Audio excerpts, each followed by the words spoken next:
Welcome to Full Time Score with your boy Tawang Ramohwase. Yes, this is my first ever video on YouTube, so it's a big step for me. So yeah, thank you for listening in or watching in rather. Thank you very much. And we're gonna talk about the big topic currently happening in the PSL, which is the move or the transfer of Teboho Mokoena from Supersport United to Mamelodi Sundowns. That's what we're gonna talk about today. So it's been a move that's been in the news quite a lot recently, in the PSL news, in the news structures, whatever you want to call it, a lot recently. He's been someone who was linked with Mamelodi Sundowns and then Kaizer Chiefs, and then there was Anderlecht involved. So there were three clubs at one stage. Kaizer Chiefs fell off as usual early out in the piece, and Anderlecht and Sundowns sort of had a bit of a go. But from the sounds of things, the news that is really rumorating around, because within our PSL structure, it's hardly ever where I, from my research, ever find anything official. So it's always here. We don't even know. I mean, it's an undisclosed amount, by the way. There's rumors that it was 20 million rather. Some saying 20 million, 25 million. We don't know. But in the simplest context I could put it, Supersport valued their player at this level. Anderlecht paid at that level. Kaizer Chiefs probably paid at that level. And Sundowns paid at that level. And I can understand when Supersport is involved. At the end of the day, someone always tells me, I don't like it, but it's a fact. Football is a business, especially in this country. Supersport discovered the player at Harmony Sports Academy, or it's called now Virginia Sports Academy in Valcom. They discovered him, they brought him in alongside his friend Sipombule. They brought them to their club, and they allowed them to shine and flourish. Mokoena has been a big deal. He's been part of the Olympic, the team that qualified to the Olympic, and he went to the Olympics. So he was really a big deal. I think he was one of the captains or one of the leaders in the team. He went to the Olympics, came back. Now he's part of a Bafana team that's still coming up. We're not sure which way it could go, but it could go either way. But he's still part of that Bafana team right now. So Supersport value him highly. Hence, they wanted a lot of money. If I'm not mistaken, Stan Matthews, the CEO of Supersport, earlier, a few seasons back or a few transfers back, said they really want a European type money for this player. And European type money, if we're talking 15 million upwards. But it seems like Anderlecht, who are coached by Vincent Kompany, the Manchester City legend, came up with money, but it sounds like they didn't match up to the valuation Supersport had for him. And Mamelodi Sundowns came in, they put the money on the table, Supersport agreed, they discussed personal terms, Mokoena signed, he's now a Sundowns player. Simple as that. And at the end of the day, it's business. The transfer in itself, it's business. A lot of people expected him to go to Chiefs. I thought that would have been a good move. But Kaizer Chiefs naturally do not compete for top talent players in terms of money. They don't do that. It's never been their model. If we're being honest with each other, there's a rumor, there's a suggestion that Sundowns always tries to steal players of Chiefs. If Chiefs want a player, Sundowns will take him quickly. I don't know about that. I don't want to get into that, but all I'll simply say is, when last did Kaizer Chiefs sign a top talent in the PSL for big money? I don't know. I'm not a Chiefs supporter, so I wouldn't know. But I just don't remember, because I watch the games and I follow the football.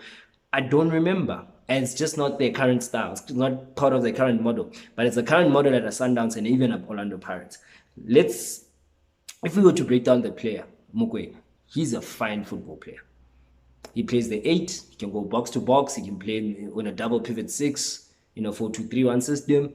He's a player that's very versatile. But what we do know, one thing about him, he's an excellent footballer with many attributes that can fit many systems. He's what Sundowns want in the midfield. He's dynamic enough. And he's going to add already. Sundowns' midfield will probably be at a level 6 before he pitched up. They're probably going to go to a level 8 or 9 or 10, especially if he goes and he plays on the current form that he's been on. He's going to be, in my opinion, under less pressure than he was at Supersport, because at Supersport, the issue was that there was a point where he looked like he had to carry the team. There was so much focus on him. There was so much pressure on him to be the player that inspires them to that level, to inspire them to win football matches. And it looked like he was a player who was kind of trying to win football matches mainly on his own. He kind of tried to put the team on his back, which is natural for any footballer who's the best player in any team, or any sportsman or sportswoman who's the best player in their team. They will usually try to carry the team on their back. And sometimes it weighs heavy. And unfortunately for Mokoena, it weighed heavy. But at Mamelodi Sundowns, you won't have to have that option. He's got Andy Lejali next to him in midfield. He'll probably have Rivaldo Coetzee making sure that cleaning up any mess in the defensive role. Up front, obviously, he's got Peter Shalulile. He'll have Tembazwane on one side. He'll probably have Neomaya, who's been on fire in form this season. Another very good improved player who's joined Sundowns and improved immensely, and look what he's doing. Probably Sereno, maybe as Buvila guys. He'll have a lot of other top talented football players who are in good form around him. So that will probably give him less pressure and just a more opportunity to let his talents naturally flow and naturally flourish. And that's a good sign for Sundowns, because I'm just saying he improves the team already. He improves Sundowns already.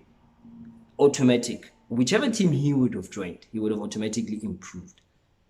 That is a fact. It goes without thinking or saying.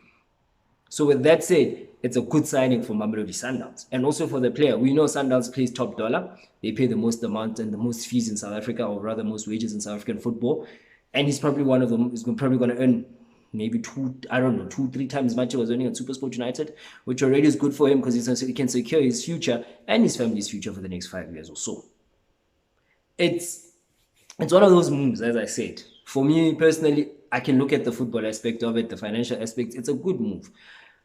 It's a bit disappointing for me that the Anderlecht thing broke down. And my reason for saying the Anderlecht thing broke down is because I'm a person who's now believe that the model for young South African football players now is that if you want to go play in Europe, you have to do the hard yards in one of the lower leagues. And by lower leagues, it's no disrespect to a Belgium league or any league I'm about to mention, but it's just simply to say that no South African player at the current moment is going to move from PSL or a multi-choice disc challenge and go jump straight into the Barclays Premier League. No South African player is going to jump from now and straight into La Liga, straight into Bundesliga, straight into Serie A. It's not going to currently happen under the current climate of South African football. But what we've seen is that we have a lot of players who've gone from South African football, gone to Belgium. Some have gone maybe to France. Some have gone to Portugal. Some have gone to Holland. Some have gone to Sweden. Some have gone to Russia. Some have gone to Greece rather. Some have gone to all these other countries. Their leagues may not be as high level, but they're quite high. And I think with the Anderlecht issue, Mokoena could have, if things had worked out in terms of the money and the other stuff that we don't normally get involved in as fans, had that worked out, it would have given him an opportunity to go to Anderlecht under a coach who he's up and coming, a legend in Belgian football and in Manchester City, someone who's highly respected there. He would have worked with him maybe 2-3 seasons if time and talent and all the other stuff they look at allows. They could have maybe been in the Champions League, and he would have had an opportunity to go mix it up with the Man Cities, the Liverpools, the Bayern Munichs, whoever, whatever, the Chelsea's, the big guys, the big boys, like Percy Tau did a few seasons back when he was at Club Rouge. He had that opportunity, but it didn't happen.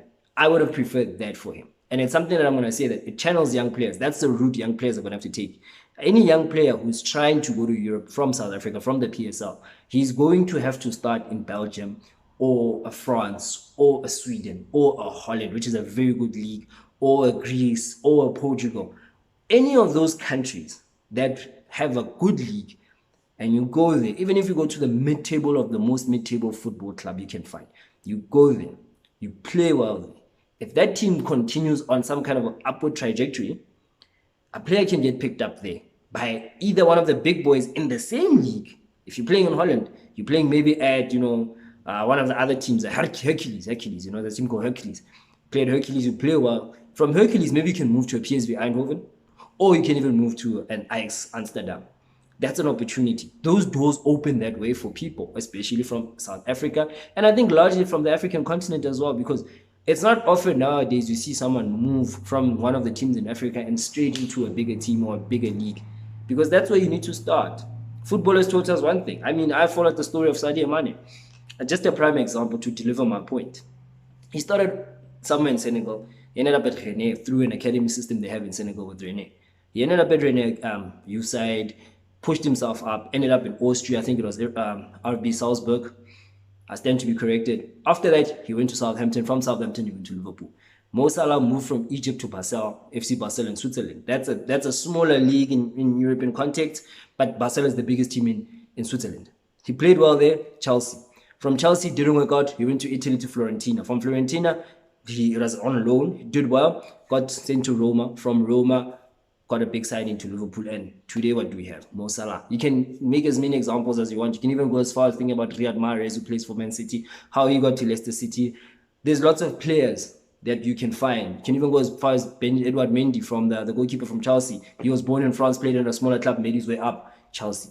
That's how, especially for an African player, that's how I think the route is. And Mokoena kind of had the chance with Anderlecht, but it just didn't happen. It wasn't meant to be. And it's not the end of the world. I'm not saying he will not make it to Europe. He probably will. Of course, his makings to Europe will be based on how well Sundowns do in CAF Champions League, because I don't think anyone right now is really watching the PSL with much interest, because when you really think about it, the PSL isn't that hot. Sundowns is just smashing, and we probably expect Sundowns to win the league now in a few months. They're gonna win it again. If Sundowns do well, hypothetically in the CAF Champions League, they kind of maybe win it for the second time. And then they go all the way, maybe, and then Bafana qualify for the next AFCON, which I heard is going to be hosted in Cote d'Ivoire. If he's part of all of that, and that happens in the space of the next 1 or 2 seasons, he can probably get a shot at Europe. Maybe he'll go for a team there. Maybe Anderlecht will come back and see, oh, this guy's actually quite good. Let's bring him in. But as it stands, he wouldn't make it now because he's in a new club. So to end off the video, I should just discuss how I see this playing out. Luckily for Teboho Mokoena, he's going to a stable club. He's going to a club that's going to win the league, in my opinion. He's going to a club that's probably going to compete highly at CAF Champions League. He's going to a club that's stable. There's not a lot of mufirifiri in the backgrounds. They still don't look for, they're still not looking for a model of how are we going to build a winning team? How are we going to become a winning club? They've already got the model. It's already set. They buy in a lot of players. They make the players compete. They have a certain philosophy. They have a certain structure. And they play and they win. If he had joined the Chiefs, he would then have to be part of a team that's looking to build. And some players don't want that. Same as Pirates. He would have been a part of a model that's not, there's no model. There's no football model. There's no success model. They're still looking for it.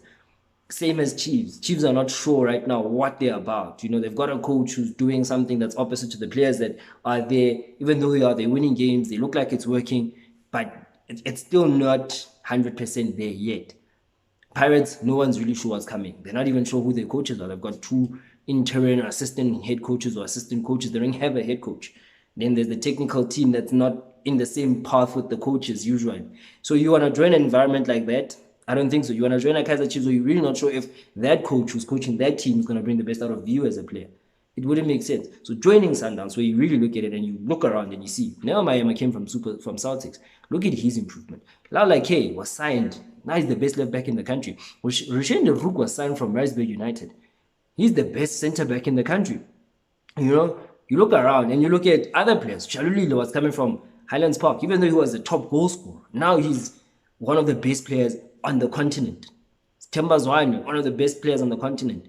Andile Jali found his form, found his fitness, found his focus. Who's better than him right now? No one. You look around and you see that type of structure and you're thinking to yourself, this is a winning structure. This is a team that can get me to the next level. And that you make a decision from there. And that's probably what went through Mokoena's head. Probably that's what someone will be telling him that, hey, look around you. Look at the players that have improved here. He can even go down to players who aren't even playing, like Spelelom Kulisi. Look how good that dude is, and he's not even playing. But they've improved. And that's important for a player. It's very important that a player, when he goes from a so-called, let me say, a smaller club, with no disrespect to Supersport or anyone associated with Supersport, then you go to a so-called bigger club like a Sundowns, a Pirates, or Chiefs. When you make a big move like this, the eyes are all on you. Everybody expects you to do well. And he will do well. I believe he will. He's good enough to do well. Probably say that about every signing Sundowns makes. But the main thing is with him is that he knows he has to improve his game. And that's where probably a lot of players get caught up when they sign from a smaller club to a bigger team.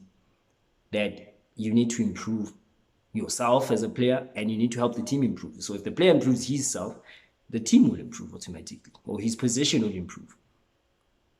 I was watching something the other day and someone spoke about Man United. Said, we signed all these players. None of them have improved. Hence, the team has not improved.